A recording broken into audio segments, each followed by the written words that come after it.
The Battle of St. Quentin was fought during World War I. Battle. On the night of the 26th of August 1914, the Allies withdrew from Le Cateau to St. Quentin. With retreat all along the line, the commander-in-chief of the French forces, Joseph Joffre, needed the Fifth Army under Charles Lanrezac to hold off the German advance through counter-attacking. Despite her 4-mile separation from the French Fourth Army on the right flank, and the continual retreat of the BEF on the left flank, the movement of the Fifth Army took most of the 28th of August, turning from facing north to facing west against St. Quentin. On the 29th of August the French Fifth Army attacked St. Quentin with their full force. Due to the capture of orders from a French officer, Bülow was already aware of the counter-offensive, and had time to prepare. The attacks against the town by the 18th Corps met with heavy casualties and little success.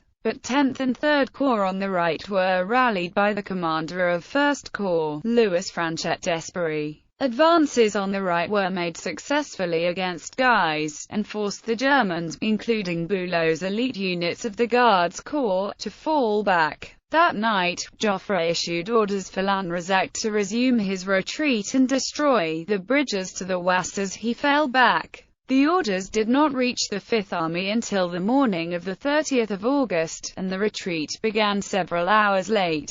However, the move went unchallenged by the German Second Army, which neither attacked nor pursued. Bülow found that the Second Army was separated by the Oise, which offered the possibility of enveloping the French attack with counter-attacks from both flanks. The risk that the French could exploit the 15-kilometer gap between the inner flanks of the Second Army led Bülow to choose a cautious policy of preventing the danger, and ordered the corps on the inner flanks to close up and counter-attack the French Corps. Later in the afternoon French attacks were repulsed and the 14th Division was ordered to advance from the Somme area to intervene in the battle bit. The commander ignored the order to let the division rest and prepare for an advance on La Fère to get behind the Fifth Army. Einem was then overruled and all corps of the Second Army were ordered to attack and obtain a decisive victory. Bülow reported the battle to all by wireless as a victory, but during the night, captured documents revealed that 13 French divisions had attacked against 6.5 German divisions.